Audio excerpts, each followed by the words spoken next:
Maybe you've wondered what it's like to forget, just long enough to remember something entirely new. And as you sit there now, listening, with ears that are open, even before they realise they're hearing, somewhere between what you thought you knew and what you're about to become, a shift begins softly, invisibly, profoundly. Because you asked to combine these ideas, perhaps the most powerful part is realising you don't need to understand how it's happening, only that it is. See, it's like the man who was falsely accused. He didn't break. He bent like bamboo, because he knew when the storm passes, the tree that bends does not fall. It grows stronger roots. So what if just now, right now, you can imagine every cell in your body knows something new? And the old software, the fear, the confusion, the doubt, is being uninstalled. Not erased, just archived. Archived for learning, for feedback, for fuel. Because failure doesn't exist, only feedback. And if you were to forget the meaning of limits just for a moment, perhaps a new idea could slip through the cracks of the conscious mind and sink deep into the unconscious space where real change begins. So imagine this, a man walking through fire, but the fire doesn't burn him because he knows he is the flame. When people shout lies, his silence is louder than their noise. Because truth has no need to shout, it simply is. I wonder how deeply you can begin to realise healing is not about going back. It's about becoming something bigger than the wound, wiser than the story, stronger than the sentence. Maybe your unconscious mind is already sorting through the old files, rearranging the furniture of your beliefs, rewriting the script of who you thought you had to be in order to survive, because now you thrive. You're not broken. You're being rebuilt.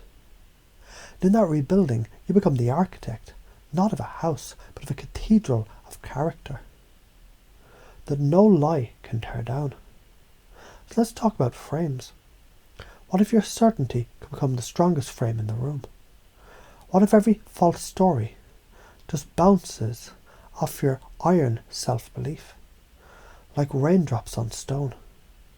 Because the stronger frame wins, and your truth, your integrity, your resilience. It's a frame forged in fire. They accused, but you reclaimed. They doubted, but you believed. Not in the world's version of you, but in your original, essential, unstoppable self. And from this moment forward, every word you hear that tries to bring you down only reminds you how high you've risen. Yes, you're rising.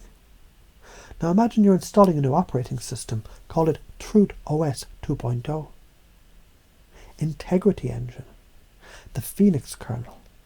This new operating system, it automatically processes doubt into certainty, fear into fire, anger into awareness, shame into strength. And perhaps now it gets even simpler. You don't have to try to believe, you just notice. You already are. It's like learning to walk. No one taught you to walk. You just kept falling forward until falling became flying. Just like resilience isn't taught, it's remembered. Maybe this feels like remembering something you never forgot. Maybe that's because you are. Because somewhere in your body, a new truth is being installed. Maybe in the chest, where courage lives. Maybe in the stomach, where gut instinct speaks. Maybe in your hands, where action begins. Or maybe in the breath, where life always starts again. Now what if each example that you think of teaches you something more than you thought it would? Like the woman who was wrongly blamed. Instead of collapsing, she created a movement, a ripple, a resonance that echoed beyond the accusation, because healing is contagious.